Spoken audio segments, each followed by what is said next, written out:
ngang trời, hoa lá khoe sắc màu, chữ nghĩa trôi ngập trời, tin mừng ngày Đức Phật đản sinh. Phật tử khóc nẻo trốn, Phật tử khóc địa cầu, luôn vui kỷ niệm ngày Đức Phật đản sinh. Phật tử kết xe hoa, Phật tử hát múa ca, tin mừng ngày Đức Phật đản sinh. Phật tử khóc nẻo trốn, cùng nhau kết xe hoa, Phật tử khóc nẻo trốn, cùng nhau dắt xe hoa, cùng nhau hát múa ca, tin mừng ngày Đức Phật đản sinh.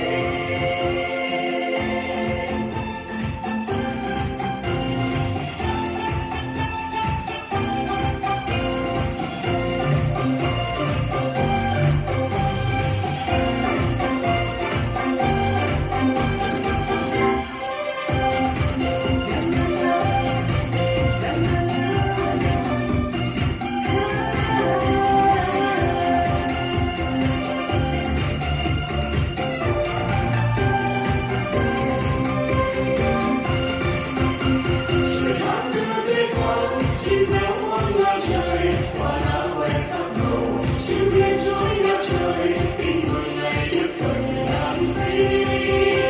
Phật tử khóc nẻo trốn, Phật tử khóc địa cầu, luôn vui kỷ niệm ngày Đức Phật đản sinh. Phật tử kết xe hoa, Phật tử hát múa ca, tin mừng ngày Đức Phật đản sinh. Phật tử khóc nẻo trốn, cùng nhau kết xe hoa, Phật tử khóc nẻo trốn, cùng nhau dắt xe hoa, cùng nhau hát múa ca, tin mừng ngày Đức Phật đản sinh. Phật tử kết xe